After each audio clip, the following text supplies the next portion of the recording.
ونستغفره من يهده الله فلا مضل له ومن يضلل فلا هادي له وأشهد أن لا إله إلا الله وحده لا شريك له وأشهد أن سيدنا ونبينا وحبيبنا وشفيعنا وقرة أعيننا محمدا عبده ورسوله صلی اللہ تبارک و تعالی علیہ وعلی آلہ واصحابہ وازواجہ وذریتہ وبارک وسلم تسلیما کثیرا اما بعد فاعوذ باللہ من الشیطان الرجیم بسم اللہ الرحمن الرحیم یمنون علیک ان اسلموا قل لا تمنوا علی اسلامکم بل اللہ یمن علیکم ان ہداکم للایمان وقال النبی صلی اللہ علیہ وسلم بادروا بالاعمال فتنا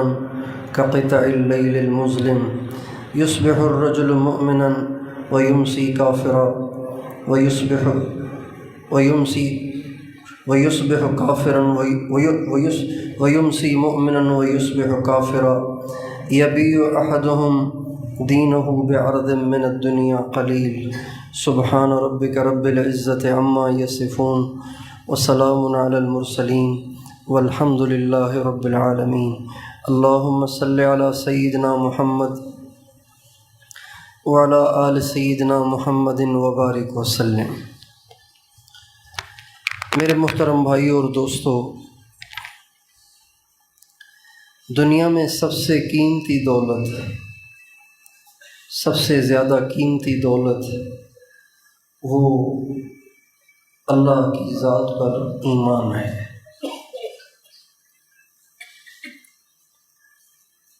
ساری دولتیں فانی ہیں، ختم ہو جانے والی ہیں، چاہے وہ پیسہ ہو، چاہے وہ پراپرٹی ہو، چاہے وہ زمینیں ہوں، چاہے وہ بینک بیلنس ہو، چاہے وہ عزت اور شہرت، عہدہ ہو، وزارت ہو، صدارت ہو، چاہے وہ صحت ہو، یہ ساری نعمتیں اور یہ ساری دولتیں ختم ہو جانے والی ہیں، فنا ہو جانے والی ہیں۔ پیسے والوں کا پیسہ یہیں رہ جائے گا، وہ خالی ہاتھ یہاں سے جائیں گے۔ پراپرٹی والوں کو کوئی پراپرٹی نہیں ملے گی۔ قبر بھی مقدر سے ملتی ہے، قسمت سے ملتی ہے، اور عزت اور شہرت تو ویسے ہی موت پہ ختم ہو جاتی ہے۔ لیکن ایمان وہ دولت ہے جو دنیا میں بھی کام آتی ہے اور مرنے کے بعد بھی کام آتی ہے، اور یہ سب سے بڑی نعمت ہے، اور یہ سب سے بڑی دولت ہے، یہ سب سے بڑا اللہ تعالیٰ کا انعام ہے۔ اللہ تعالیٰ کسی کو مومن بنا دے، کسی کو مسلم بنا دے، کسی کو ایمان کی دولت دے دے، یہ اتنا بڑا اللہ تعالیٰ کا اس پر کرم ہے کہ جس کی کوئی حد نہیں ہے۔ دنیا میں انسان اس کی قدر کو نہیں سمجھ سکتا، اس لیے کہ دنیا میں مسلمان اور کافر ایک ہی گھاٹ سے پانی پی رہے ہیں، ایک ہی طرح کی زندگی گزار رہے ہیں۔ ان کے پاس بھی دو آنکھیں، ان کے پاس بھی دو، ان کے پاس بھی ایک زبان، ان کے پاس بھی ایک زبان، اور یہ شادیاں کرتے ہیں، ان کو بھی بچے ہو جاتے ہیں، وہ شادیاں کرتے ہیں، ان کو بھی بچے ہو جاتے ہیں، وہ بھی چلتے پھرتے، کھاتے پیتے، دوڑتے بولتے دیکھتے ہیں، اور وہ بھی سارے کام کر رہے ہیں۔ تو دنیا میں بظاہر مسلم اور غیر مسلم میں فرق نظر نہیں آتا کہ اللہ کو ماننے سے کیا نقصان ہوا، اللہ کو ماننے سے کیا نفع ہوا، اللہ کو نہ ماننے سے کیا نقصان ہوا۔ بظاہر اس کا دنیا میں پتہ نہیں چلتا، لیکن جب انسان دنیا سے رخصت ہوگا، موت کا وقت ہوگا، ملک الموت روح لینے آ جائیں گے، تو اس وقت ایک دم نظام تبدیل ہو جائے گا، ایک دم نظام تبدیل ہو جائے گا۔ مسلمان کی موت اور کافر کی موت میں زمین آسمان کا فرق ہے۔ مسلمان چاہے کتنا فاسق فاجر کیوں نہ ہو، کتنا گناہ گار بدکار کیوں نہ ہو، لیکن اس کی موت الگ ہے اور کافر کی موت الگ ہے۔ اور مرنے کے بعد دونوں کا ٹھکانہ بھی الگ الگ ہے، دونوں کا انجام بھی الگ الگ ہوگا۔ اور ہمارے نبی کا ارشاد ہے، جب جنت والوں کے لیے جنت کا فیصلہ ہوگا اور جہنم والوں کے لیے جہنم کا فیصلہ ہوگا، تو کچھ لوگ ایسے ہوں گے کہ جو جہنم میں ہوں گے جبکہ وہ مسلمان ہوں گے، اس لیے کہ وہ بہت گناہ گار ہوں گے، کبائر کا ارتکاب کرتے ہوں گے اور بغیر توبہ کیے مر گئے ہوں گے، لہذا ان کو ان کے گناہوں کی سزا قبر میں جہنم میں بھگتنا پڑے گی۔ اور پھر ہر ایک اپنے جرموں کے مطابق سزا کو بھگت کے نکلتا رہے گا۔ کوئی 1 سال میں نکلے گا، کوئی 10 سال میں نکلے گا، کوئی 50 سال میں نکلے گا، کوئی 100 سال 1000 سال کے بعد نکلے گا۔ یوں آہستہ آہستہ اپنی سزائیں بھگت کے وہ جہنم سے نکلتے رہیں گے۔ ایک وقت ایسا آئے گا کہ سارے ہی گناہ گار جہنم سے نکل جائیں گے، بچے کچھ ایسے مسلمان ہوں گے کہ جن بیچاروں نے ساری زندگی کوئی نیکی کی ہی نہیں، گناہ ہی گناہ تھے، صرف اتنی سی نیکی تھی کہ وہ کلمہ پڑھتے تھے، نام کے مسلمان تھے، کام کے مسلمان نہیں تھے، نہ انہوں نے کبھی نماز پڑھی، نہ انہوں نے کبھی کوئی صدقہ خیرات کیا، نہ انہوں نے کبھی کسی کے دل کو خوش کیا، نہ وہ کسی کے کام آئے، ساری زندگی برائیوں میں گزار کے وہ مر گئے۔ بس ان کے پاس ایک کلمہ ہوگا جو انہوں نے زندگی میں پڑھا ہوگا۔ ہمارے نبی فرماتے ہیں، جب سارے جہنمی جہنم سے نکل جائیں گے اور اب پیچھے جہنم میں صرف 2 طبقات ہوں گے، ایک کافر ہوں گے، ایک وہ مسلمان ہوں گے جو خالی ہاتھ ہوں گے، کوئی نیکی نہیں ہوگی سوائے اس کے کہ وہ مسلم کہلاتے تھے، اسلام کے دائرے میں داخل تھے، صرف یہی ان کی نیکی تھی اور کوئی نیکی نہیں تھی۔ تو ہمارے نبی فرماتے ہیں، جہنم میں جو کافر جل رہے ہوں گے وہ ان مسلمانوں کو جن کے پاس کوئی نیکی نہیں ہوگی طعنہ دیتے ہوئے، طنز کرتے ہوئے ان سے کہیں گے، تم تو کلمہ نہیں پڑھتے تھے، تو تم بھی تو یہی ہو، ہم بھی یہی ہیں، تو معاملہ تو برابر ہے، کلمے کا تمہیں کیا نفع ہوا، تم بھی جہنم میں ہم بھی جہنم میں، نکل گئے سارے، تم بھی رہ گئے ہم بھی رہ گئے، تو تمہارے کلمے نے تمہیں کوئی نفع تو نہ دیا۔ ہمارے نبی فرماتے ہیں، جب یہ طعنہ دیں گے نا، اللہ تعالیٰ کی رحمت کو جوش آ جائے گا، اللہ تعالیٰ کی رحمت کو جوش آ جائے گا۔ اللہ تعالیٰ فرمائیں گے، اخرجوا من کان فی قلبہ مثقال حبۃ خردل من ایمان، جس کے دل میں رائی کے دانے کے برابر بھی ایمان ہے، اس کو بھی باہر نکال دو۔ چنانچہ نام کے مسلمان بھی سب کے سب جہنم سے نکال دیے جائیں گے۔ اور ہمارے نبی فرماتے ہیں، جب وہ جہنم سے نکالے جائیں گے اور جنت میں داخل کیے جائیں گے تو ان کو بھی جو جنت ملے گی، آپ فرماتے ہیں وہ جنت بھی اس دنیا میں زمین بھی ہے، آسمان بھی ہے، سورج بھی ہے، چاند ستارے بھی ہیں، ساری کائنات ہے۔ ہمارے نبی فرماتے ہیں، اس ساری کائنات سے 10 گنا بڑی جنت ہوتی ہے۔ 72 حوروں سے اللہ اس کا نکاح کرے گا، 72 حوروں سے 80,000 خدام اللہ اس کے حوالے کرے گا کہ میرے بندے یہ 80,000 نوکر تیرے ہر طرف آس پاس ہیں، حکم کرتا جا، یہ پورا کرتے چلے جائیں گے۔ یہ وہ مسلمان ہوگا جس نے کچھ بھی نہیں کیا، صرف اسلام کے دائرے میں تھا اور اس کے پاس کوئی نیکی نہیں تھی۔ اب اندازہ لگائیے صرف مسلمان ہونے کی اللہ کے ہاں کتنی قدر ہے، صرف مسلمان ہونے کی اللہ کے ہاں کتنی قدر ہے۔ اور جب کوئی حقیقی معنی میں کام کا بھی مسلمان ہو جائے تو اس کی اللہ کے ہاں کیا قدر ہوگی، اس کا اندازہ اسی سے لگا لیجیے۔ اللہ آپ علیہ السلام فرماتے ہیں، جب یہ نام کے مسلمان بھی جہنم سے نکالے جائیں گے اور ان میں سے ایک بھی دوزخ میں باقی نہیں رہے گا تو اس دن کافر بہت پچھتائیں گے، بہت پچھتائیں گے اور کہیں گے ربما یود الذین کفروا لو کانوا مسلمین۔ اس دن کافر یہ تمنا کریں گے ایک کاش ایک دفعہ کلمہ ہی پڑھ لیتے، بڑے ولی نہ بنتے، بڑے بزرگ نہ بنتے، بڑے صاحب نسبت نہ بنتے، کوئی علامہ محدث مفسر نہ بنتے، کوئی متقی اور صالح نہ بنتے، کم از کم کلمہ ہی پڑھ لیتے تو آج ہماری بھی نجات ہو جاتی۔ ہائے افسوس کہ ہم نے کلمہ بھی نہ پڑھا۔ میرے دوستو، اسلام کے دائرے میں داخل ہونا یہ دنیا کی سب سے بڑی نعمت ہے، اور یہ اصولی بات ہے کہ جو دولت جتنی قیمتی ہوتی ہے اس کو اتنا بچا بچا کے رکھا جاتا ہے، اتنی اس کی حفاظت کی جاتی ہے، اتنا اس کا خیال کیا جاتا ہے، اتنا اس کی احتیاطیں ہوتی ہیں، اتنی اس کی احتیاط ہوتی ہے۔ یہ جو فیکٹریاں ہوتی ہیں، ٹیکسٹائل ملیں ہوتی ہیں، تو ان کے جو آنر ہوتے ہیں نا، ان کے پاس بہت پیسہ آتا ہے، بوریوں میں بھر کے پیسہ آتا ہے، تو اپنے پاس تو رکھ نہیں سکتے، یہ بینکوں میں جمع کراتے ہیں، لیکن بینکوں میں جمع کرانے کے لیے بھی ان کے پاس ایک محفوظ گاڑی ہوتی ہے، محفوظ گاڑی چاروں طرف سے بند، اندر پیسہ ہوتا ہے، اندر ان کا وکیل ہوتا ہے، ان کا ملازم امانت دار ملازم ہوتا ہے جو بینک میں پیسے جمع کرانے جاتا ہے، اس کے ساتھ 4-5 گن والے گارڈ بھی ہوتے ہیں۔ بڑا سرمایہ جا رہا ہے نا، اس لیے اس کی حفاظت کا مضبوط انتظام کیا جاتا ہے۔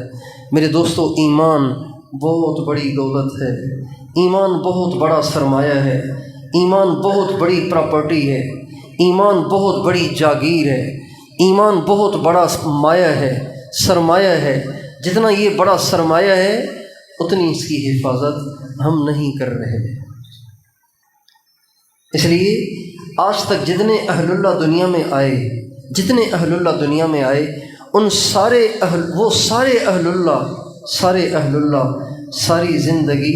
ساری زندگی اس بات سے کانپتے رہے، ڈرتے رہے، گھبراتے رہے، پتہ نہیں ایمان ساتھ جائے گا یا یہیں لٹ جائے گا۔ جتنے بڑے اہل اللہ ہوتے ہیں نا، جتنے بڑے اللہ والے ہوتے ہیں، ان کو درجات کا لالچ نہیں ہوتا، ان کو غوث بننے کا شوق نہیں ہوتا، ان کو قطب بننے کا شوق نہیں ہوتا، ان کو ابدال اور اوتاد بننے کے شوق نہیں ہوتے۔ ان کو سب سے بڑی ٹینشن یہ لاحق ہوتی ہے کہ اللہ ایمان کی سلامتی دے، ایمان پہ خاتمہ دے، ایمان کے ساتھ دنیا سے رخصتی ہو۔ ان کی سب سے بڑی ٹینشن یہی ہوتی ہے۔ ہمارے بھائی صاحب عبدالوہاب صاحب، اللہ تعالیٰ نے ان کو ایسا ایمان دیا تھا کہ ہم نے ایسا ایمان نہیں دیکھا۔ اللہ تعالیٰ نے ان کو ایسا ایمان دیا تھا، ایسا توکل دیا تھا، ایسا یقین دیا تھا کہ بادشاہوں کو وہ مچھروں کی بھی حیثیت نہیں دیتے تھے،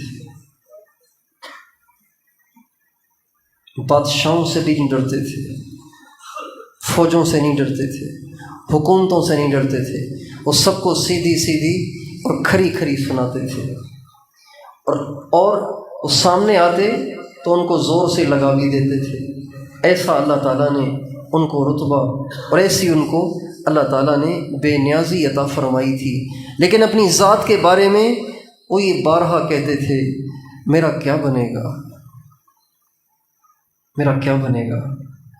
ایک دفعہ مولانا زبیر صاحب ہندوستان کے بزرگ تھے، وہ ملنے آئے بھائی صاحب سے۔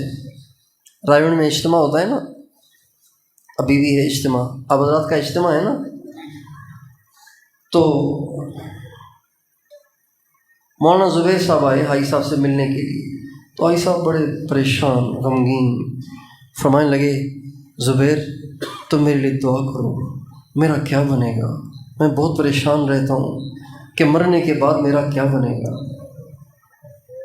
حالانکہ انہوں نے ساری زندگی صرف اللہ ہی کو بولا، اللہ ہی کو سنا، اللہ ہی کے نام کو پھیلایا، اللہ ہی کے لیے سب کچھ لگایا۔ نہ انہوں نے کبھی دنیا کا کام کیا، نہ کبھی ان کا اس طرف دھیان بھی گیا، وہ اپنا دھیان بھی اس طرف جانے نہیں دیتے تھے۔ اتنے وہ دنیا سے بے نیاز تھے، اتنا ان کا دل اللہ کے غیر سے پاک اور صاف تھا، اتنا پاک اور صاف تھا کچھ نہ پوچھیں۔ ایک دفعہ حاجی صاحب باہر ملک سفر پہ گئے، تو جب وہ سفر پہ جاتے تھے تو ان کے جو خادم ہوتے تھے وہ ان کے کمرے میں پیچھے ان کے فون سنتے تھے۔ پہلے پورے رائون میں ایک ہی ٹیلی فون تھا اور وہ حاجی صاحب کے پاس تھا اور کہیں ٹیلی فون نہیں تھا، سارے پیغام اسی پہ آتے تھے، سارے مشورے اسی پہ ہوتے تھے۔ تو حاجی صاحب باہر تشریف لے گئے تھے، باہر ملک گئے تھے، تو مجھے اللہ نے سعادت بخشی ان کے پیچھے کمرے کو سنبھالنے کی۔ تو دبئی سے فون آیا اور انہوں نے بتایا کہ ہم نے حاجی صاحب کے لیے اتنے ڈرم زمزم کے اور اتنے تولے عود بہت مہنگی خوشبو ہوتی ہے، اتنے تولے عود، اتنے ڈرم زمزم کے، اور پتہ نہیں کیا، بہت عرصے کی بات ہے، تقریباً 20 سال پہلے کی بات ہے۔ تو یہ چیزیں ہم نے ان کے لیے بھیجی ہیں، تو جب حاجی صاحب کا فون آئے تو آپ ان کو بتا دیجیے گا۔ میں نے کہا بہت اچھا۔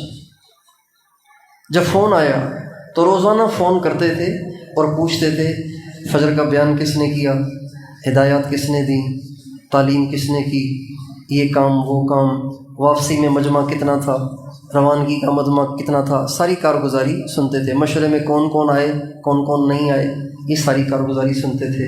اس کارگزاری کے دوران میں نے ان سے کہا کہ وہ دبئی سے فون آیا تھا فلاں شیخ کا، تو وہ کہہ رہے تھے کہ ہم نے حاجی صاحب کے لیے زمزم کے ڈرم بھیجیں اور ان کے لیے عود، اتنے تولے عود بھیجا ہے۔ تو حاجی صاحب نے فرمایا تم نے ان کو کیوں نہیں کہا کہ ہمیں ان چیزوں کی طلب نہیں ہے، تم نے ان سے ان چیزوں کو جو قبول کر لیا، اس کا مطلب یہ بن گیا کہ ہمیں ان چیزوں کی طلب ہے۔ تم ان سے کہتے کہ ہمیں ان چیزوں کی طلب نہیں ہے، ہم تو یہ چاہتے ہیں کہ اللہ کا نام ساری دنیا میں زندہ ہو جائے۔ اور بارہا یہ بات وہ فرماتے تھے، اے اللہ ہم کچھ نہیں چاہتے، ہم تجھے چاہتے ہیں، اے اللہ ہم کچھ نہیں چاہتے، ہم تجھے چاہتے ہیں۔ اس کے باوجود ہم نے ان کو دیکھا کہ وہ فرماتے تھے میرا کیا بنے گا۔ مولوی زبیر صاحب سے فرمانے لگے زبیر میں بہت پریشان رہتا ہوں، میرا کیا بنے گا۔ تو مولوی زبیر صاحب، مولانا زبیر صاحب عرض کرنے لگے حضرت آپ پریشان نہ ہو۔ کہا کیوں؟ کہا اس لیے کہ حدیث میں آتا ہے جس حال میں مرو گے اسی حال میں اٹھائے جاؤ گے۔ کہنے لگے اچھا بس پھر مزے ہیں، جس حال میں مرو گے اسی حال میں اٹھائے جاؤ گے۔ جو اللہ اللہ کرتا مرے گا تو وہ اللہ اللہ کرتا ہی اٹھے گا۔ سب سے بڑی دولت، سب سے بڑا سرمایہ، سب سے بڑی پراپرٹی وہ دل میں جو ایمان ہے، یہ سب سے بڑا سرمایہ ہے۔ یہ ساتھ جائے اور قبر تک جائے اور محشر تک جائے، یہ بہت بڑا مسئلہ ہے، یہ بہت بڑی ٹینشن کی چیز ہے، یہ بہت بڑی فکر کی بات ہے، یہ بہت بڑی پریشانی کی بات ہے۔ ہمارے جو رائیونڈ کے اس وقت امیر ہیں حضرت مولانا نذر الرحمان صاحب دامت برکاتہم العالیہ، اللہ تعالیٰ ان کو صحت کاملہ دے، لمبی عمر دے۔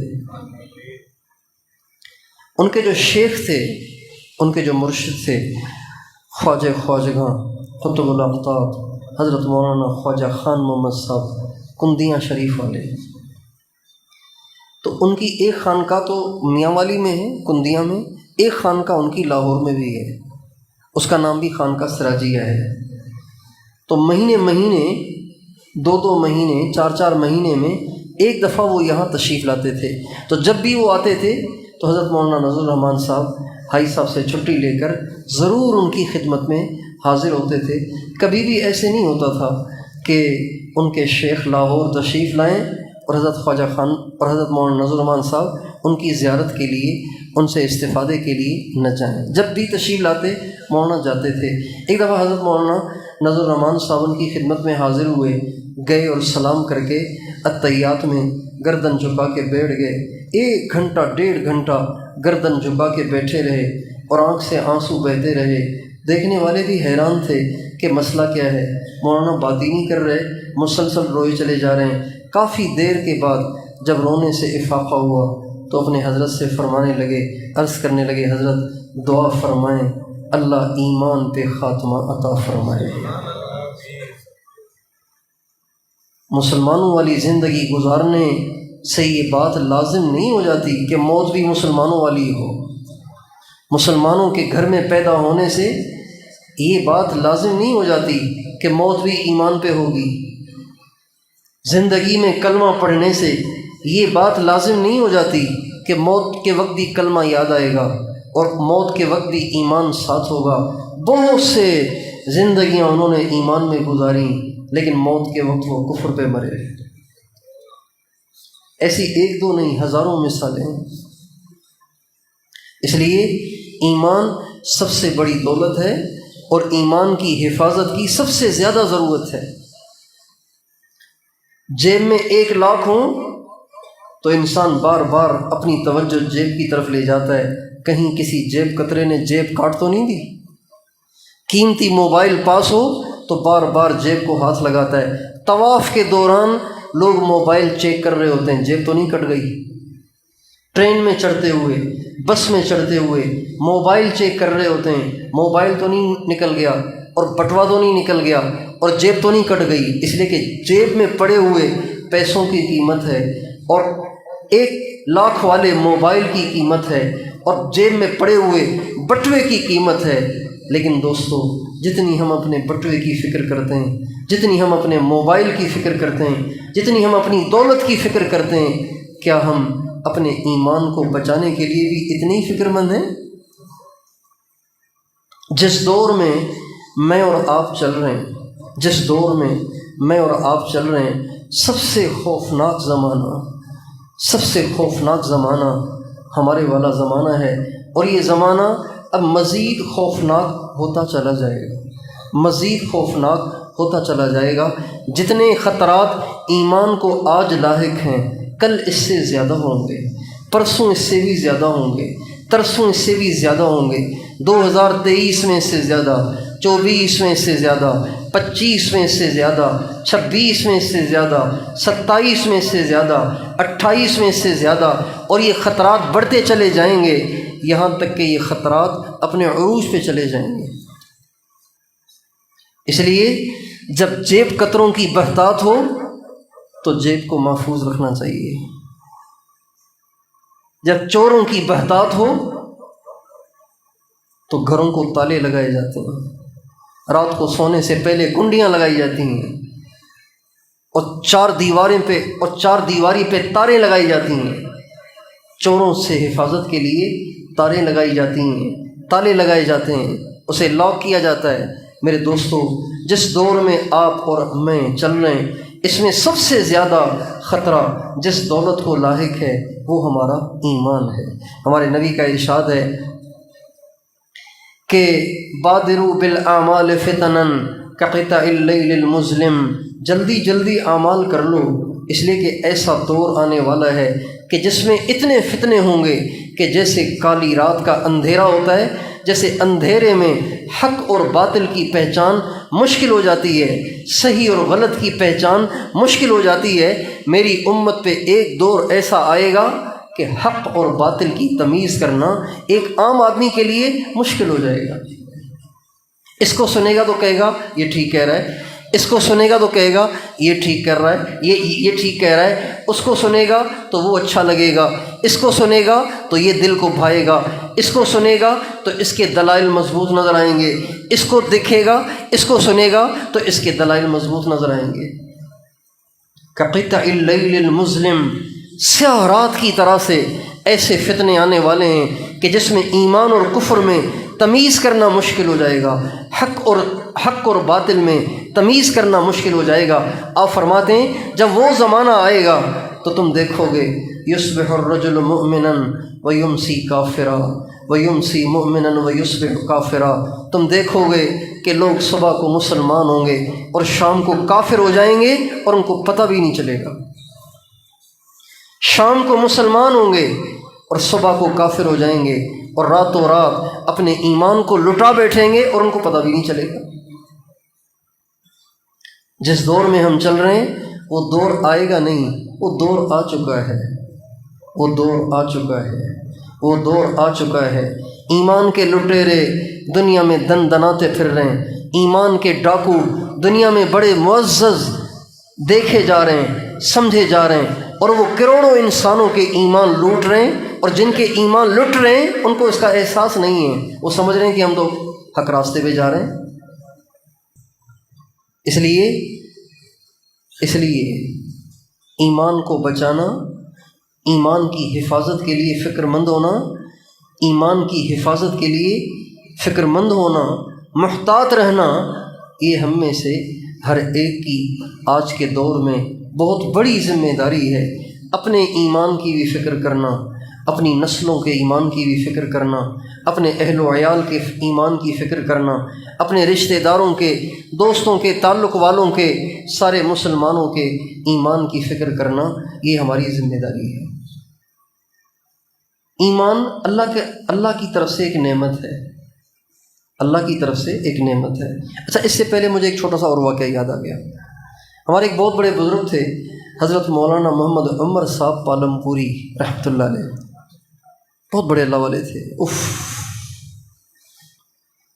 اللہ، رائے کے اجتماع میں وہ تشریف لاتے تھے،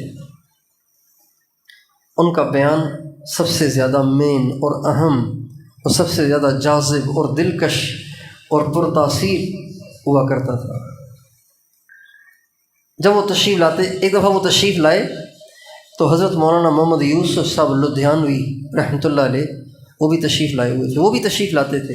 رائے کے اجتماع میں مولانا یوسف لدھیانوی صاحب بھی تشریف لاتے تھے، اور اس لیے کہ حضرت مولانا محمد زکریا صاحب، شیخ الحدیث مولانا محمد زکریا صاحب رحمۃ اللہ علیہ کے وہ خلیفہ مجاز تھے، تو ان کے شیخ تبلیغ کے سرپرست تھے، تو وہ تشریف لاتے تھے رائے اجتماع میں۔ مولانا یوسف لدھیانوی صاحب بھی حضرت مولانا زکریا صاحب کے خلیفہ مجاز تھے، حضرت مولانا عمر پالم پوری صاحب بھی حضرت شیخ الحدیث مولانا محمد یوسف صاحب، مولانا محمد زکریا صاحب رحمۃ اللہ علیہ کے خلیفہ مجاز تھے۔ ہمارے تبلیغ کے اکثر اکابر حضرت شیخ الحدیث مولانا زکریا صاحب رحمۃ اللہ علیہ کے خلیفہ مجاز تھے۔ مفتی زین العابدین صاحب حضرت مولانا زکریا صاحب کے خلیفہ مجاز تھے، انہی سے بیعت تھے، انہی کے خلیفہ ہوئے۔ حضرت مولانا محمد احمد صاحب بھی انہی کے خلیفہ تھے۔ حضرت مولانا عبید اللہ بلیاوی صاحب، آپ حضرات نے نہیں دیکھا ہوگا، پرانے حضرات نے دیکھا ہوگا، مولانا عبید اللہ بلیاوی صاحب 87 میں ان کا انتقال ہو گیا، وہ بھی ان کے خلیفہ تھے۔ حضرت مولانا سعید احمد خان صاحب رحمۃ اللہ علیہ وہ بھی ان کے خلیفہ تھے۔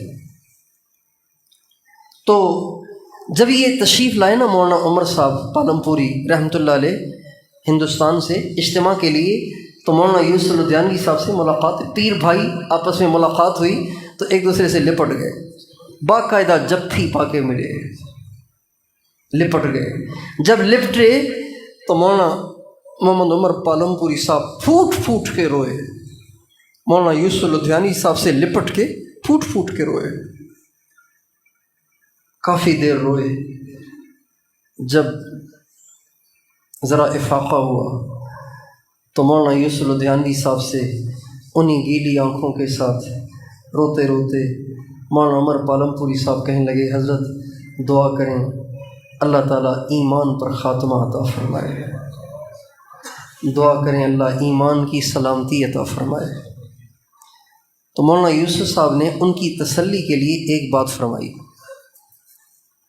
مولانا یوسف صاحب رحمۃ اللہ علیہ نے، لدھیانوی رحمۃ اللہ علیہ نے مولانا عمر پالم پوری صاحب سے کہا، حضرت یہ ایمان دیا کس نے ہے؟ کہا اللہ نے۔ کہ اللہ کریم ہے، کریم کچھ دے کے واپس نہیں لیتا۔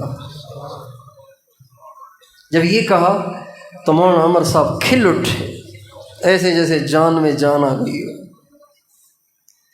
تو ایمان اللہ دیتا ہے، ایمان کون دیتا ہے؟ اللہ دیتا ہے۔ ہمارا کوئی کمال نہیں ہے کہ ہم مسلمان ہیں، ہم مومن ہیں، اللہ کی طرف سے ایک نعمت ہے، ایک دولت ہے جو اللہ نے دی ہے۔ اللہ کریم ہے، اللہ واپس نہیں لیتا۔ پھر بھی اللہ کیوں واپس لے لیتا ہے؟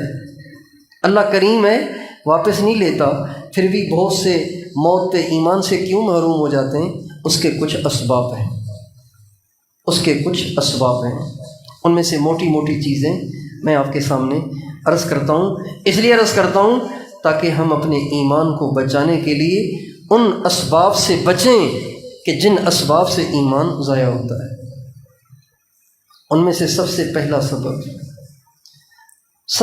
سبب جس وجہ سے انسان کا ایمان چھن جاتا ہے، انسان ایمان سے محروم ہو جاتا ہے، ساری زندگی ایمان پہ گزارتا ہے اور موت کے وقت کفر پہ مرتا ہے، اور لوگ اسے غسل بھی دیتے ہیں، جنازہ بھی پڑھتے ہیں، کفن بھی پہناتے ہیں، قبر میں بھی دعاؤں کے ساتھ اتارتے ہیں، لیکن وہ بیچارہ مرائی کفر پہ ہوتا ہے، ان کو پتہ ہی نہیں ہوتا۔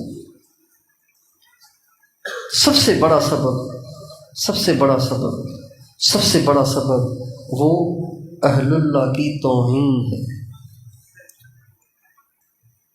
اہل اللہ کی توہین، اہل دین کی توہین، اہل دین کے بارے میں زبان درازیاں، اہل دین کے بارے میں اپنے تبصرے، اپنے تجزیے، اپنی رائے قائم کرنا، یہ سب سے بڑا سبب ہے ایمان سے محرومی کا۔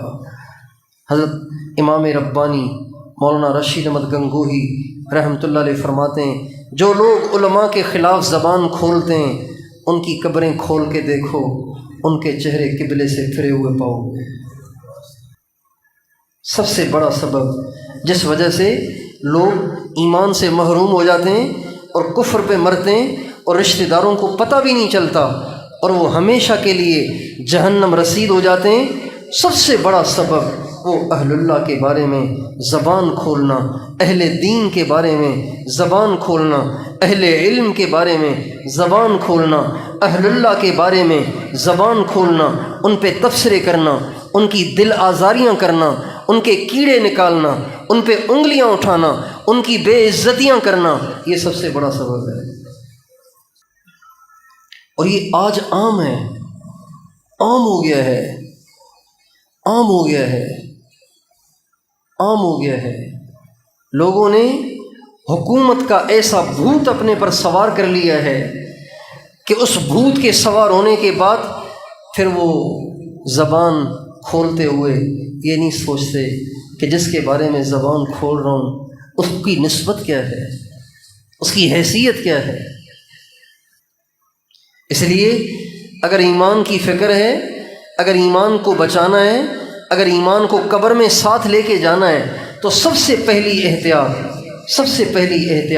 کہ کبھی اہل اللہ کے بارے میں زبان نہ کھولیں، کبھی اہل علم کے بارے میں زبان نہ کھولیں، کبھی علماء کے بارے میں زبان نہ کھولیں، کبھی اہل حق کے بارے میں زبان نہ کھولیں، کبھی ان کو حقیر نہ جانیں، کبھی ان کو ذلیل نہ کریں، کبھی ان کی غیبت نہ کریں، کبھی ان پہ تبصرے اور تنقید نہ کریں۔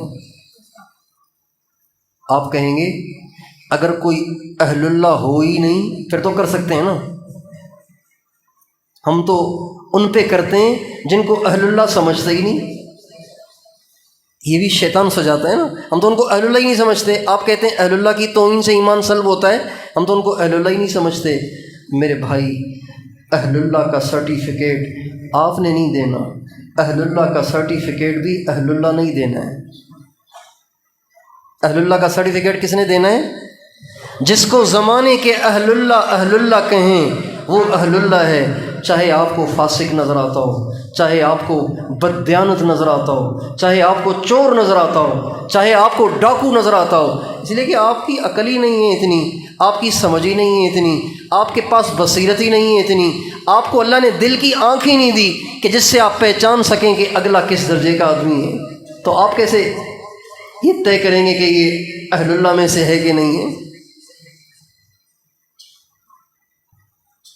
ایک دفعہ ہم دسترخوان پہ بیٹھے تھے، ہمارے ایک اپنے ساتھی، اپنے دیندار ساتھی ایک عالم پہ انہوں نے چڑھائی شروع کر دی، وہ ایسے وہ ایسے وہ ایسے وہ ایسے۔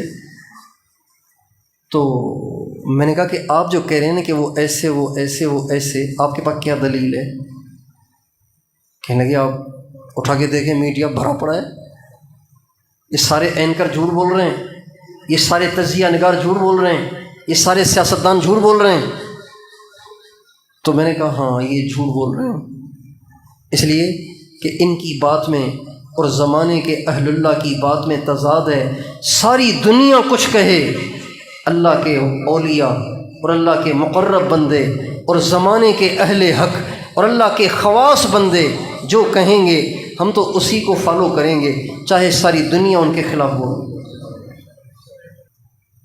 کہنے کہ اس زاویے سے ہم نے سوچا ہی نہیں کبھی، اس زاویے سے ہم نے کبھی سوچا ہی نہیں۔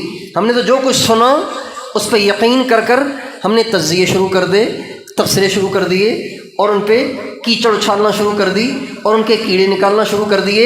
یہ معیار نہیں ہے کسی پہ کسی کو اپنی تنقید کا نشانہ بنانے کے لیے۔ معیار یہ ہے کہ اس زمانے کے اہل اللہ، اس زمانے کے اولیاء، اس زمانے کے اللہ والے اور جمہور اللہ والے، فرد واحد نہیں، جمہور اللہ والے کسی کے بارے میں کیا رائے رکھتے ہیں۔ اس زمانے کے جمہور اہل اللہ اگر کسی کی اچھائی کی رائے رکھتے ہیں، ہمیں نظر آئے نہ آئے، ہمیں سمجھ آئے نہ آئے، ہمیں اسے آنکھیں بند کر کے اچھا کہنا ہے۔ اس لیے ایمان کو بچانا ہے، سب سے پہلا کام اہل اللہ کے بارے میں، اہل علم کے بارے میں، اہل دین کے بارے میں اپنی زبانوں کو تالا لگا دیں، بس کبھی نہ کھولیں۔ دوسرا سبب جس وجہ سے ایمان چھنتا ہے، جس سے ہمیں بچنا ہے، وہ بری صحبت ہے۔ بری صحبت، بری صحبت، بری صحبت، غلط صحبت، بے دینوں کی صحبت، کفار کی صحبت، کفار سے محبت، کفار سے دل کا متاثر ہونا، کفار کی دولتوں کو دیکھ کر، ان کی زندگی کو دیکھ کر، ان کی عیش و عشرت کو دیکھ کے رال ٹپکانا، یہ بھی سبب ہے ایمان کے چھن جانے کا۔ مولانا روم رحمۃ اللہ علیہ نے مثنوی میں لکھا ہے واقعہ حضرت نوح علیہ السلام کے بیٹے کا۔ نوح علیہ السلام اولو العزم پیغمبروں میں سے ہیں، جو 5 بڑے درجے کے پیغمبر ہیں، ان میں سے ایک حضرت نوح علیہ السلام بھی ہے۔ آدم ثانی کہتے ہیں ان کو۔ ہم سارے انہی کے بچے ہیں، ساری دنیا میں بسنے والے اس وقت انسان انہی کے بچے ہیں۔ ان کے ایک بیٹے کا نام ہے کنعان نبی کا بیٹا تھا۔ ایک اللہ والے کی صحبت میں چند دن رہیں تو دل کی کیفیت تبدیل ہو جاتی ہے اور انسان اپنی زندگی برائیاں چھوڑ دیتا ہے اور نیک بننے کے شوق میں نیک بننا شروع کر دیتا ہے۔ ایک نبی اور اولو العزم پیغمبر کا سگا بیٹا، اس کی کیا کیفیت ہونی چاہیے؟ لیکن بری صحبت مل گئی، کفار کے ساتھ یاریاں، کفار کے ساتھ دوستیاں، کفار کے ساتھ اٹھنا بیٹھنا، کفار سے کی طرف دلی رجحان۔ اس کا نتیجہ یہ ہوا کہ جب نوح علیہ السلام کے زمانے میں سیلاب کا عذاب آیا، نوح علیہ السلام نے کشتی بنائی اور نوح علیہ السلام نے ایمان والوں کو کشتی میں بٹھایا، اور وہ کشتی اب جانے لگی اور وہ پانی پہ تیرنے لگی، اور پانی تندور سے اور زمین کے روئیں روئیں سے پھوٹنے لگا، تو دنیا ادھر ادھر بھاگنے لگی، لوگ ادھر ادھر بھاگنے لگے پانی سے بچنے کے لیے۔ سیلاب آ رہا ہے، سیلاب آ رہا ہے، بھاگنے لگے۔ تو ان بھاگنے والوں میں نوح علیہ السلام کا بیٹا بھی تھا۔ جب اس کو بھاگتا ہوا نوح علیہ السلام نے دیکھا تو نوح علیہ السلام کا کلیجہ پھٹ گیا، اور چیختے چیختے چلاتے چلاتے فرمانے لگے، یا بنی ارکب معنا، میرے بچے، میں نے تو اوروں کو بٹھایا ہے، تو میرا اپنا بیٹا ہے، آ جا، آ کے میرے ساتھ سوار ہو جا، ہمارے ساتھ چڑھ جا، ہمارے ساتھ چڑھے گا تو بچے گا، نہیں چڑھے گا تو نہیں بچے گا۔ تو وہ کہنے لگا، سآوی الی جبل یعصمنی من الماء، ابو آپ میری ٹینشن نہ لیں، یہ دیکھیں کتنا بڑا پہاڑ ہے، چڑھ جاؤں گا وہاں تک پانی تھوڑی پہنچے گا، آپ میری ٹینشن نہ لیں، میں خود ہی اپنا انتظام کر دوں گا۔ تو حضرت نوح علیہ السلام فرمانے لگے لا عاصم اليوم من امر اللہ الا من رحم وحال بینہما الموج فکان من المغرقین۔ اللہ تعالیٰ فرماتے ہیں ابھی یہ بات آپس میں چل رہی تھی، یہ چڑھنے پہ اصرار کر رہے تھے اور وہ ان کی بات کو ٹال رہا تھا، ابھی یہ بات چل ہی رہی تھی کہ اچانک ایک موج آئی جو دونوں کے درمیان حائل ہو گئی اور بیٹے کو نوح علیہ السلام کی آنکھوں سے ہمیشہ کے لیے اوجھل کر دیا اور ڈبو کے لے گئی۔ مولانا روم کہتے ہیں یہ صحبت نے مروایا نوح علیہ السلام کے بیٹے کو، نوح علیہ السلام کے بیٹے کو صحبت نے مروایا۔ ہمارے زمانے میں سب سے برا ساتھی، سب سے برا ساتھی، سب سے زیادہ مضر ساتھی، سب سے زیادہ زہریلا ساتھی وہ یہ ٹچ موبائل ہے۔ کسی فاسق نے اپنے ساتھی کو اتنا نقصان نہیں پہنچایا، کسی چور نے اپنے ساتھ رہنے والوں کو اتنا نقصان نہیں پہنچایا، کسی شرابی نے اپنے ساتھ رہنے والوں کو اتنا نقصان نہیں پہنچایا، کسی بڑے سے بڑے شریر نے اپنے ساتھ رہنے والوں کا اتنا بڑا نقصان نہیں کیا جتنا اس موبائل نے ہماری نسل کا کر دیا۔ پاک دامن داغدار ہو گئے، متقی فسق و فجور میں پڑ گئے، با پرد عورتیں بے پرد ہو گئیں، ان کی عفتیں، ان کی پاک دامنیاں ختم ہو گئیں، چکنا چور ہو گئیں۔ یہ اس موبائل کی ساری کارستانیاں ہیں۔ ہمارے زمانے کا سب سے برا ساتھی وہ موبائل ہے۔ اس کے فوائد ہیں لیکن ایسے نہیں ہیں کہ جن کے بغیر چارہ ہی نہیں ہے، ایسے نہیں ہیں جن کے بغیر چارہ ہی نہیں ہے، ایسے نہیں ہیں کہ اس کے بغیر زندگی ہی دشوار ہے، اس کے بغیر رہنا ہی محال ہے، اس کے بغیر نجات ہی محال ہے۔ اتنے فوائد نہیں ہیں جتنی اس کی مضرت ہیں، جتنے اس کے نقصانات ہیں۔ جتنا اس کمبخت نے دین کا نقصان صرف 20 سال کے عرصے میں کیا ہے، اتنا نقصان پچھلے 200 سال میں دین کا نہیں ہوا۔ تہذیب تبدیل ہو گئی۔ اس لیے جن اسباب سے ایمان چھن جاتا ہے، ایمان سے محرومی ہو جاتی ہے، ان میں سے ایک سبب بری صحبت بھی ہے، بری صحبت۔ اس لیے ہمیں بری صحبت سے بچنا ہے، بری صحبت سے بچنا ہے۔ بہت سے لوگ ایسے ہوتے ہیں جو بہت کھلانے پلانے والے، دوستوں کو خوش رکھنے والے ہوتے ہیں، تو لوگ ان کے کھلانے پلانے سے متاثر ہو کے ان کے ساتھ رہنا شروع کر دیتے ہیں، چاہے وہ ایمان کے ڈاکو ہی کیوں نہ ہوں۔ لوگ سمجھتے ہیں کہ یہ واقعی مجھ سے بہت پیار کرتا ہے، واقعی مجھ سے بہت سچا ہے۔ ارے میاں، جو اللہ سے سچا نہیں ہے وہ آپ سے کیسے سچا ہوگا؟ جو اپنے پروردگار سے سچا نہیں ہے وہ آپ سے کیسے سچا ہوگا؟ آپ نے کیسے سمجھ لیا آپ کے اندر کوئی ایسی کوالٹی ہے جو اللہ میں نہیں ہے؟ آپ کے اندر کوئی ایسی کوالٹی ہے جو اللہ کے نبی میں نہیں ہے، جو اللہ کے نبی سے سچا نہیں ہے، اللہ سے سچا نہیں ہے۔ اس نے اگر آپ کو روٹی کھلا دی، کولڈ ڈرنک پلا دی، آپ کو او بھگت کر لی، آپ کو پروٹوکول دے دیا، تو اس کے پروٹوکول سے آپ دھوکہ نہ کھائیں۔ آپ یہ دیکھیں کہ اس کا اللہ سے تعلق ہے یا وہ اللہ سے کٹا ہوا ہے۔ اور تیسری چیز جس سے انسان ایمان سے محروم ہو جاتا ہے وہ دین کے کسی حکم، شریعت کی کسی بات کا تہاون ہے، اسے ہلکا سمجھنا ہے، اس کو حقیر جاننا ہے۔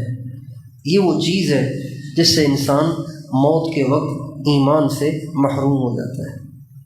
اور یہ تو ایسا مرض ہے کہ اس سے دیندار بھی بچے ہوئے نہیں ہیں۔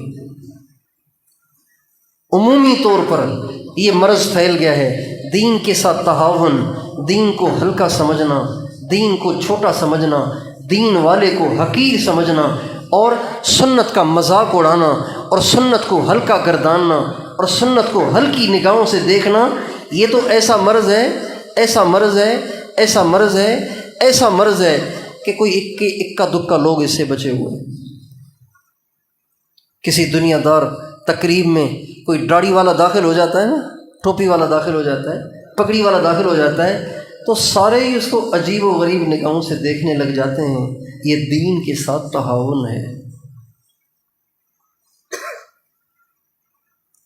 5 بڑے بڑے افسر بیٹھے ہوئے ہیں، تو ایک مؤذن بھی آ کے بیٹھ گیا۔ بتائیے وہ 5 اس مؤذن کو کس نگاہ سے دیکھتے ہیں؟ ایک مولانا صاحب آ کے بیٹھ گئے، ایک مسجد کے امام صاحب آ کے بیٹھ گئے، تو چاہے ان میں سے کوئی باشرع بھی ہو تو بھی سوچے گا کہ یار اس کا تو یہاں جوڑی نہیں بنتا بیچارے کا، خواہ مخواہ آگے بیٹھ گیا ہے۔ اس لیے کہ وہ باشرع افسر بھی باشرع تو ہو گیا ہے، لیکن ابھی اس کے اندر دین کی عظمت نہیں آئی۔ ہمارے نبی کا ارشاد ہے، اذا عظمت امتی الدنیا نزعت منہا ہیبت الاسلام، جب میری امت دنیا کو بڑی چیز سمجھنے لگے گی تو اسلام کی ہیبت، اسلام کا روب، اسلام کا دبدبہ، اسلام کی عظمت، سنت کی عظمت، سنت کی عزت، سنت کی شان اس کے دل سے نکل جائے گی، اور نکل گئی ہے۔ داڑھی والوں کے دلوں میں بھی داڑھی کی عظمت نہیں ہے، پگڑی والوں کے دلوں میں بھی پگڑی کی عظمت نہیں ہے۔ پگڑی والوں نے پگڑی پہن تو رکھی ہے، لیکن جب بن پگڑی والوں کے بیچ میں جاتے ہیں تو بس ان کی گردنیں جھک جاتی ہیں، اور وہ احساس کم طریقہ شکار ہو جاتے ہیں۔ پینٹ شرٹ پہنے ہوئوں کے بیچ میں جب ایک کرتے والا جا کے بیٹھ جاتا ہے تو وہ بیچارہ اپنی گردن کو جھکائے ہی رکھتا ہے، وہ سمجھتا ہے یہ تو بڑے لوگ ہیں، بس میں تو چھوٹا سا آدمی ہوں۔ حالانکہ اس نے سرکار دو عالم سے مشابہت اختیار کر رکھی ہے، اور انہوں نے اللہ کے دشمنوں سے مشابہت اختیار کر رکھی ہے۔ ہونا یہ چاہیے تھا کہ اس کا سر اٹھا ہوا ہوتا، ان کی گردنیں جھکی ہوئی ہوتی، لیکن اس کا سر بھی اس لیے جھکا ہوا ہے کہ اس نے کرتا پہنا تو ہے، لیکن اس کے دل میں ابھی سنت کی عظمت آئی نہیں ہے۔ اس لیے کبھی بھی دین کے کسی ادنا سے ادنا حکم، کسی ادنا سے ادنا چیز کا ہمیں مذاق نہیں اڑانا، اس کو حقیر نہیں جاننا، اس کو ہلکا نہیں سمجھنا۔ کبھی بھی آپ دین پہ چلیں نہ چلیں یہ الگ مسئلہ ہے، لیکن دین کو ہلکی نگاہوں سے نہ دیکھیں، ایمان سے محرومی ہو جائے گی۔ یہ جو ماڈرن قسم کے زیادہ پڑھے لکھے لوگ ہوتے ہیں نا، تو یہ ان سنتوں کو بھائی دائیں پاؤں سے جانا ہے۔ بھائی یہ کیا مسئلہ ہے یار، دائیں پاؤں سے ہی جانا ہے، مسجد میں دائیں پاؤں سے ہی جانا ہے، یہ کیا جیب میں لکڑی لیے پھر رہے ہو؟ کوئی برش ورش لے لو، کوئی پیسٹ لے لو، کوئی اچھی طرح دانتوں کو صاف کرو، لکڑی لیے جیب میں پھر رہے ہیں، یہ کیا تم نے ہاتھ میں مالا لی ہوئی ہے، سارا دن اس کو گھماتے رہتے ہو تسبیح۔ ماڈرن، لبرل، جدید تعلیم یافتہ، اپنے آپ کو ترقی پسند سمجھنے والے میرے دوستو، میری آپ کی ترقی کیا ترقی ہے؟ میری آپ کی سمجھ کیا سمجھ ہے؟ میری آپ کی کیا ویلیو ہے؟ میری آپ کی سمجھ کیا سمجھ ہے؟ حضرت وہب بن منبہ کہتے ہیں اگر ساری دنیا کے انسانوں کی عقل، سمجھ اور علم، جس میں انبیاء بھی ہیں، جس میں دانشور بھی ہیں، جس میں علماء بھی ہیں، جس میں محدثین بھی ہیں، جس میں مفسرین بھی ہیں، یہ سب کے سب ان سب کی عقلوں کو، علوم کو، سمجھ کو، ان کی دانش کو، ان کی فراست کو اگر جمع کیا جائے اور حضرت محمد صلی اللہ علیہ وسلم کے اکیلے کی بصیرت کو لایا جائے تو محمد مصطفیٰ کا علم، محمد مصطفیٰ کی سمجھ، محمد مصطفیٰ کی عقل ایک بہت بڑا صحرا اور ریگستان ہے، اور دنیا کے سارے انسان جس میں انبیاء اور اولیاء اور علماء اور سارے دانشور ہیں، ان کی عقل، سمجھ اور علم کی حیثیت اس ریگستان کے مقابلے میں ایک ذرے کی سی ہے۔ تو یہ ہمارے سیاستدان، ہمارے افسر، ہمارے لبرل اور ہمارے یہ جدید تعلیم یافتہ اور ترقی پسند اور ترقی یافتہ، ان کی کیا حیثیت ہے؟ محمد جیسا کوئی سمجھدار نہیں ہے، محمد جیسا علم والا نہیں ہے، محمد جیسا عقل والا کوئی نہیں ہے علیہ الصلاۃ والسلام۔ اور شریعت انہی کی دی ہوئی ہے، شریعت کی ہر بات انہی کی لائی ہوئی ہے، انہی کی دی ہوئی ہے۔ ہمیں اپنے نبی پہ کامل یقین ہونا چاہیے کہ میرے نبی نے مجھے جو کچھ دیا اس سے زیادہ بہتر طریقہ اور کوئی ہو ہی نہیں سکتا، ہو ہی نہیں سکتا۔ اور یہ سنت کو گری ہوئی نگاہوں سے، شریعت کو گری ہوئی نگاہوں سے، شریعت کے بتائے ہوئے اصول و ضوابط کو گری ہوئی نگاہوں سے، یہ ہمارے ہاں کے لوکل ترقی یافتہ لوگ سمجھتے ہیں، ورنہ باہر چلے جائیں جن کے یہ غلام ہیں، جن کے یہ مقلد ہیں، جن کے یہ پیروکار ہیں، جن کے یہ فین ہیں، جن کے یہ فالوور ہیں، وہ تو حضور کی سیرت کو دیکھ کر ہکے بکے ہیں کہ صدیاں تحقیق کر ریسرچ کر وہ جہاں پہنچے، میرے آقا 1450 برس پہلے ہی وہاں پہنچ گئے تھے۔ صدیاں دھکے کھا کر، پاپڑ بیل کر، ذلیل ہو کر، خوار ہو کر، زندگیاں کھپا کر وہ جس نتیجے پہ پہنچے، ہمارے نبی 1450 برس پہلے ہی وہاں پہنچے ہوئے تھے، اس لیے کہ آپ کا علم ذاتی نہیں ہے۔ اللہ تعالیٰ فرماتے ہیں وَمَا يَنطِقُ عَنِ الْهَوَىٰ إِنْ هُوَ إِلَّا وَحْيٌ يُوحَىٰ عَلَّمَهُ شَدِيدُ الْقُوَىٰ ذُو مِرَّةٍ فَاسْتَوَىٰ۔ اللہ کہتے ہیں میرے نبی کی زبان اقدس سے جو الفاظ نکل رہے ہیں یہ ان کے اپنے نہیں ہیں، اللہ کے بتائے ہوئے ہیں، تو اللہ کو تو غلطی نہیں ہو سکتی کوئی۔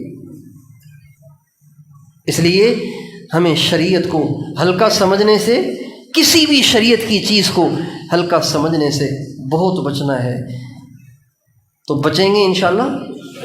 اگر ان 3 باتوں سے ہم بچے تو اللہ کی ذات سے امید ہے کہ اللہ تعالیٰ ہمارے ایمان کی حفاظت کریں گے، اور یہ ایمان ہمارے ساتھ قبر میں جائے گا۔ اور ایمان کی حفاظت کے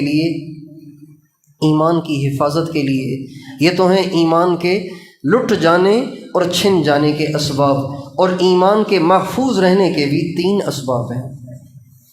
ایمان کے محفوظ رہنے کے بھی 3 اسباب ہیں۔ ان میں سے ایک سبب کہ ہم اوروں کے ایمان کی فکر کرتے رہیں، یہ ایمان کی حفاظت کا بڑا سبب ہے۔ ہمارے نبی کا ارشاد ہے جو مسلمان کسی دوسرے کے لیے دعا کرتا ہے نا تو فرشتہ کہتا ہے وَلَكَ مِثْلُ ذَلِكَ، اللہ کے بندے اللہ تجھے بھی یہ دے، اللہ تجھے بھی دے۔ جو اوروں کے ایمان کی فکر کرے گا اس کا ایمان تو اللہ ضرور بچائے گا۔ ہمارے نبی کا ارشاد ہے الراحمون یرحمہم الرحمن ارحموا اہل الارض یرحمکم من فی السماء، تم اوروں پہ رحم کرو رحمان تم پہ رحم کرے گا، تم زمین والوں پہ رحم کرو آسمان والا تم پہ رحم کرے گا۔ یہ تبلیغ پہ پوری فٹ آتی ہے، یہ حدیث مسلسل بالاولیہ ہے، مسلسل بالاولیہ فٹ آتی ہے تبلیغ پہ۔ اس لیے جو تبلیغ کا کام کر رہے ہیں خلوص کے ساتھ کر رہے ہیں، دل کی گہرائیوں سے کر رہے ہیں، اللہ تعالیٰ ان کو ارتداد سے ضرور بچائے گا، ان کے ایمان کو ضرور محفوظ رکھے گا، اللہ تعالیٰ ان کو کفر میں جانے سے ضرور بچائے گا۔ یہ ضمانت ہے ایمان کی حفاظت کی، تبلیغ کی محنت، تبلیغ کا کام، دعوت کا کام، اوروں کی فکر کرنا، اوروں کے ایمان کی حفاظت کے لیے جد و جہد کرنا، کوشش کرنا، یہ اپنے ایمان کی حفاظت کی بہت بڑی ضمانت اور بہت بڑا ذریعہ ہے۔ ایک دوسرا ایمان کی حفاظت کا ذریعہ وہ علماء کی مجالس اور علماء سے تعلق ہے، علماء سے تعلق۔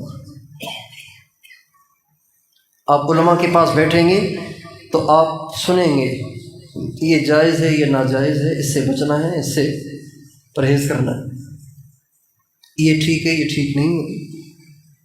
تو علماء کے پاس بیٹھ کر آپ کی طبیعت میں جائز ناجائز کی تمیز آئے گی، حلال حرام کی تمیز آئے گی، جس کی وجہ سے آپ ایمان کے ضائع ہونے کے اسباب سے بچتے رہیں گے۔ اس لیے اہل علم سے جڑنا، اہل علم کی عقیدت دل میں رکھنا، اہل علم سے استفادہ کرنا یہ ضروری ہے، اس سے کوئی مستغنی نہیں ہو سکتا۔ بہت سے لوگ دین کی کچھ باتوں میں لگ کر اپنے آپ کو اہل علم سے بے نیاز سمجھتے ہیں، یہ دھوکہ ہے، یہ غلطی ہے، یہ چوک ہے، غلط فہمی ہے۔ اس لیے اہل علم سے استفادہ یہ ایمان کی حفاظت کا بہت بڑا ذریعہ ہے۔ اور تیسری چیز، اہل اللہ کی صحبت۔ اہل اللہ کی صحبت ایمان کی حفاظت کا بہت بڑا ذریعہ ہے، اس لیے کہ اہل اللہ پر ہر وقت اللہ کی رحمت برستی ہے۔ ہمارے استاد محترم حضرت مولانا ظاہر شاہ صاحب رحمۃ اللہ علیہ بہت بڑے عالم تھے، بہت بڑے اللہ والے تھے۔ حضرت شاہ عبد القادر رائے پوری رحمۃ اللہ علیہ کے خلیفہ اجل تھے، ہمارے رائے کے بڑے بزرگوں میں سے تھے۔ ان سے میں نے سنا وہ فرماتے تھے اہل اللہ پر ہر وقت اللہ پاک کی رحمت بارش کی طرح برستی ہے، جو ان کے پاس ہوتے ہیں ان کو بھی اس میں سے حصہ ضرور ملتا ہے۔ اہل اللہ کی صحبت، اہل اللہ سے محبت، اہل اللہ سے تعلق، اہل اللہ سے رابطہ ایمان کی حفاظت کا بہت بڑا ذریعہ ہے، بہت بڑا ذریعہ ہے۔ مولانا روم رحمۃ اللہ علیہ کا واقعہ میں نے جو عرض کیا، نوح علیہ السلام کے بیٹے والا، اسی کے ساتھ انہوں نے ایک اور واقعہ بھی لکھا ہے مثنوی شریف میں۔ وہ فرماتے ہیں کہ اصحاب کہف کچھ لوگ تھے جنہوں نے اپنے ایمان کو بچانے کے لیے اپنے گھر بار کو چھوڑا اور جا کے غار میں چھپ گئے۔ جب وہ جا رہے تھے وہ چھ تھے۔ جب وہ نکلے بادشاہ کی دھمکیاں سن کے اپنے ایمان کو بچانے کے لیے اپنی بستی، مالداروں کے بیٹے تھے، بادشاہ کے جو خاص درباری تھے، سردار قسم کے جو لوگ تھے، یہ سارے ان کے بچے تھے، شہزادے قسم کے، نفیس قسم کے، شہزادے قسم کے نوجوان۔ ایمان کی فکر لگ گئی، اپنے گھر بار کو چھوڑا، اپنے وطن کو چھوڑا، رشتہ داروں کو چھوڑا، بستی کو چھوڑ کے چل پڑے کسی ویرانے کی طرف کہ ایسی جگہ جائیں جہاں بادشاہ کی ہم تک رسائی نہ ہو اور ہم اپنے ایمان کو بچا سکیں۔ راستے میں ایک چرواہا مل گیا، اس نے کہا کہاں جا رہے ہو؟ کہا ایمان کو بچانے جا رہے ہیں۔ کہا میں بھی تمہارے ساتھ۔ وہ بھی ان کے ساتھ ہو لیا۔ چرواہے نے بکریاں وہیں چھوڑ دیں، ان بکریوں کے ساتھ ایک کتا تھا، تو اللہ نے اس کو کوئی ایسی توفیق دی کہ وہ بھی ان سات کے پیچھے ہو لیا، پیچھے ہو لیا۔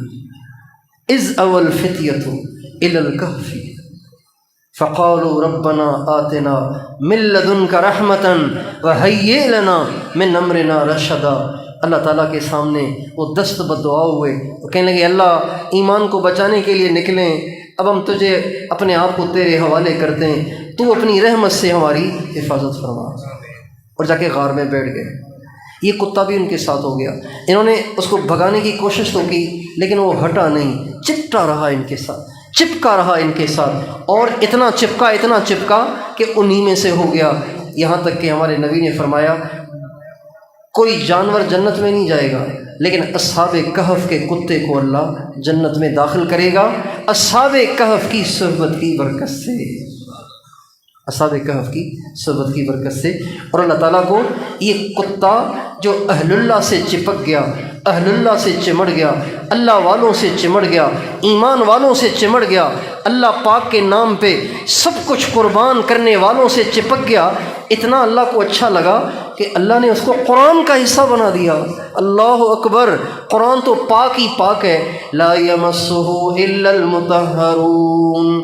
قرآن تو اتنا پاک ہے کہ ناپاک تو اسے چھو بھی نہیں سکتا، اتنا پاک ہے۔ لیکن ایک ناپاک جانور کو اللہ تعالیٰ نے وہ رتبہ بخشا، وہ عزت بخشی، وہ مقام بخشا، وہ شان دے دی کہ اس کو قرآن کا حصہ بنا دیا۔ اور اللہ کو اتنا اچھا لگا کہ اللہ پاک نے قرآن پاک میں اس کا تذکرہ بھی کیا اور اس کی اداؤں کو بھی ذکر کر دیا۔ ادا، جب کسی سے بہت محبت ہوتی ہے نا تو آدمی اس کا قصہ بھی سناتا ہے، ساتھ ساتھ اس وقت اس کا کیا اسٹائل تھا، کیا ایکشن تھا، ساتھ ساتھ اس کو بھی آدمی نقل کرنے کی کوشش کرتا ہے۔ اللہ تعالیٰ فرماتے ہیں وَقَلْبُهُمْ بَاسِطٌ ذِرَاعَيْهِ بِالْوَسِيدِ، ان کا جو کتا تھا نا وہ چوکھٹ پہ اگلے پاؤں پھیلا کے بیٹھا ہوا تھا۔ بظاہر قصے سے اس بات کے لانے سے قصے میں کسی معلومات کا اضافہ نہیں ہوا، لیکن اللہ نے کتے سے جو محبت ہوئی اہل اللہ کی صحبت کی برکت سے، اہل اللہ سے چمٹنے اور چپک جانے کی برکت سے، اس محبت کے اظہار کے طور پر اللہ تعالیٰ نے اس کی ادا کو بھی بتا دیا۔ وَقَلْبُهُمْ بَاسِطٌ ذِرَاعَيْهِ بِالْوَسِيدِ، اور وہ جو ان کا کتا تھا نا وہ اپنی باہیں اگلے پاؤں چوکھٹ پہ پھیلا کے بیٹھا ہوا تھا۔ تو ایمان کی حفاظت کے یہ وسائل ہیں، ان وسائل کو اختیار کریں گے اور ضائع ہونے کے اسباب سے بچیں گے تو یہ ایمان قبر میں ساتھ جائے گا اور قیامت میں ساتھ ہوگا۔ تیار ہیں انشاءاللہ؟ اللہ تعالیٰ ہم سب کو توفیق عطا فرمائے۔